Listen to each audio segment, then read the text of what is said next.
à l'occasion d'une procédure pénale, les saisies constituent pour les enquêteurs ou le juge d'instruction un moyen privilégié de recherche de la vérité ou de recueillement des preuves. La poursuite de ces objectifs amène les enquêteurs ou le juge d'instruction à placer indifféremment des biens sous main de justice. Ces biens souvent peuvent appartenir à la personne mise en cause, à la partie civile, la personne qui prétend avoir subi un préjudice du fait de l'infraction, mais aussi à une tierce personne qui n'a rien à voir avec la procédure. C'est ces situations qui peuvent justifier la mise sous main de justice des biens. Eh bien, naturellement, lorsqu'un bien a été mis sous main de justice, le propriétaire qui estime que ce bien n'a nullement rien à voir avec l'infraction en question ou dont la restitution ne préjudicie pas à la manifestation de la vérité, peuvent demander la restitution du dit bien. Là, il faudra distinguer les étapes de la procédure selon qu'on se retrouve dans l'enquête préliminaire, selon qu'on se retrouve devant le juge d'instruction ou selon qu'on se retrouve devant la juridiction de jugement. À l'enquête préliminaire, c'est le procureur de la République qui est le directeur de l'enquête. Et c'est lui qui peut restituer un bien mis sous main de justice. Prenons l'exemple terre à terre. Aujourd'hui, une personne est poursuivie. Les enquêteurs ont mis sous main de justice certains de ses biens. Et devant le procureur décide de ne pas poursuivre. Classement sans suite de l'affaire. Eh bien, à ce stade, il n'y a pas de poursuite. Aucun juge n'a été saisi pour se prononcer sur une éventuelle infraction, une éventuelle condamnation et une éventuelle confiscation. Eh bien, c'est le procureur qui a décidé de diriger l'enquête. Eh bien, c'est ce procureur-là qui est compétent pour restituer ces biens saisis par les enquêteurs. Dans la théorie, c'est juste une demande verbale qui est formulée. Si c'était le jour du déferment, le propriétaire ou la personne qui se prétend être propriétaire demande juste au procureur que vous avez décidé de classer sans suite. Eh bien, il y a un de mes biens qui a été mis sous main de justice, je demande la restitution. Le procureur, il fait un procès verbal de restitution. La partie qui prétend être propriétaire du dit bien signe, le procureur signe, on lui donne une copie et on lui donne son bien. Si l'affaire est devant le juge d'instruction, eh bien là, à ce niveau, c'est le juge d'instruction qui est compétent pour statuer sur les demandes de restitution. La personne qui prétend avoir un droit sur un bien mis sous main de justice formule une requête aux fins de restitution au juge d'instruction saisi de l'affaire. Dans la requête, il doit principalement développer 2 à 3 arguments. Le premier argument, c'est qu'il doit démontrer qu'il est propriétaire du dit bien mis sous main de justice. Le deuxième argument, c'est qu'il doit démontrer que la restitution de ce bien ne peut nullement troubler ou entraver la recherche de la vérité. Eh bien, le troisième argument, c'est qu'il doit convaincre le juge que même s'il y aura une éventuelle décision sur le fond, ce dit bien ne pourra pas faire l'objet de confiscation. Eh bien, dans ce cas, le juge d'instruction saisi apprécie le bien fondé de la demande. S'il estime nécessaire de restituer le bien, eh bien, il va rendre une ordonnance. L'ordonnance rendue par le juge d'instruction peut faire l'objet d'appel devant la chambre d'accusation, qui se trouve être le 2e degré de juridiction, le 2e degré d'instruction en matière pénale. Eh bien, cette chambre saisie, soit par le propriétaire ou la personne qui prétend avoir un droit sur le bien mis sous main de justice, si le juge d'instruction ne lui donne pas raison, il peut déférer la décision du juge d'instruction devant la chambre d'accusation. Soit par le procureur qui avait contesté la décision, qui avait contesté la restitution, soit par la partie civile, soit par le civilement responsable. Eux tous, ils ont le droit d'interjeter appel contre la décision, contre l'ordonnance du juge d'instruction. Au préalable, le procureur, si une demande de restitution a été formulée, eh bien on demande au procureur de prendre ses réquisitions par rapport à cette demande.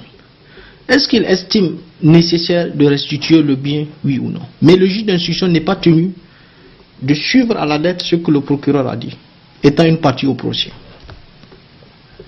Si l'affaire se trouve devant une juridiction de jugement, là, cette juridiction est compétente à tout moment de statuer sur une demande de restitution.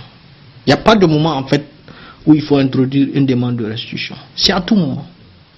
Même si l'affaire n'est pas en état d'être jugée, eh bien une personne peut formuler au juge de restituer le dit bien. Là aussi ça se fait par requête. Toute personne qui justifie avoir un droit sur un bien mis sous main de justice, si l'affaire se trouve devant la juridiction de jugement, eh bien la personne peut formuler la demande. Lorsque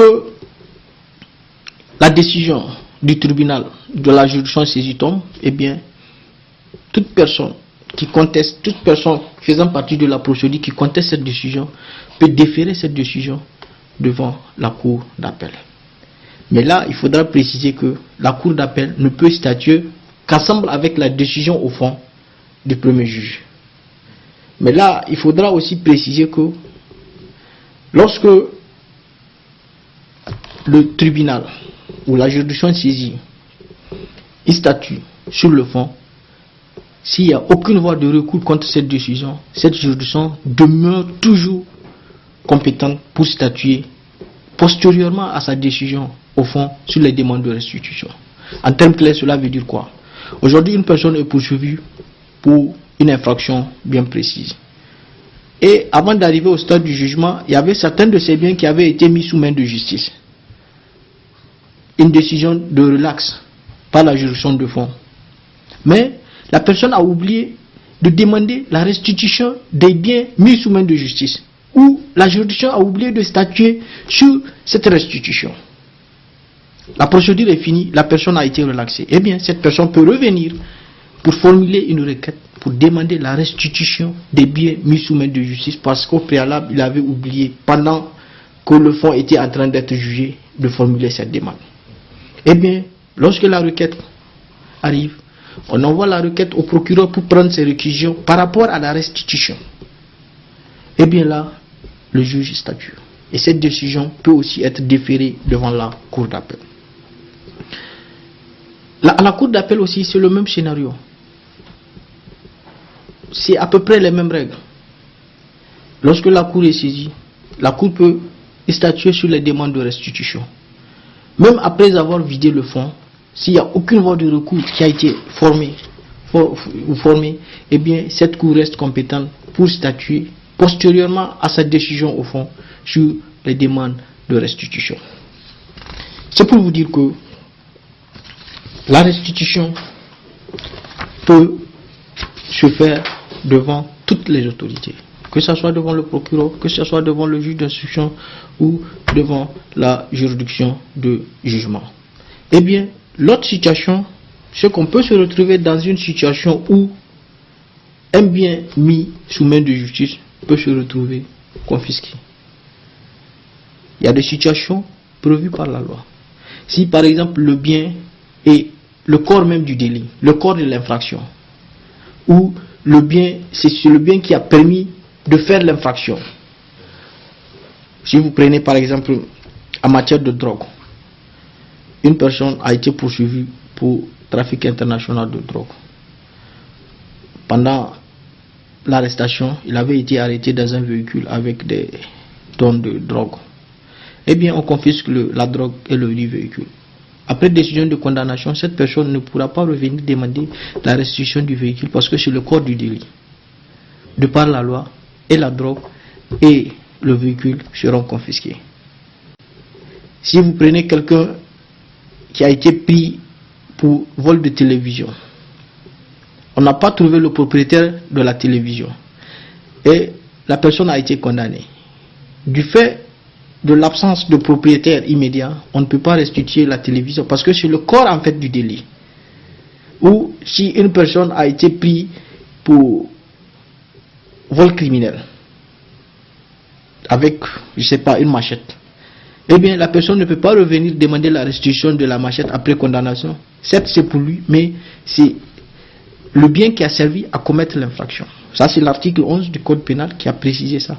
C'est pour vous dire que on peut se retrouver dans certaines situations où il y a des biens qui ont été saisis, qui ont été mis sous main de justice, dont la restitution s'avère pratiquement impossible. Soit parce que la loi l'a prévu, soit parce qu'après déduction, on se rend compte que c'est le corps du délit, c'est ce qui a facilité ou permis de faire le délit. Donc, dans ce genre de situation, eh bien, le législateur peut décider, ou disons, la juridiction peut décider de confisquer le bien. Par exemple, il y a aussi l'autre situation, le tribunal de simple police. C'est bien, c'est vrai, on l'oublie presque toujours, mais de par la loi, ça existe. C'est cette juridiction-là qui statue ou qui juge les contraventions. Vous allez me demander, mais ça se situe où? Moi-même, je sais que ça existe dans les textes, mais à ce jour, aucune juridiction de simple police n'a été installée. Mais c'est pour vous dire que ça existe, et c'est à peu près les mêmes règles de fonctionnement pour les demandes de restitution. Espérons que dans les jours à venir ou bien dans les années à venir, cette juridiction verra le jour.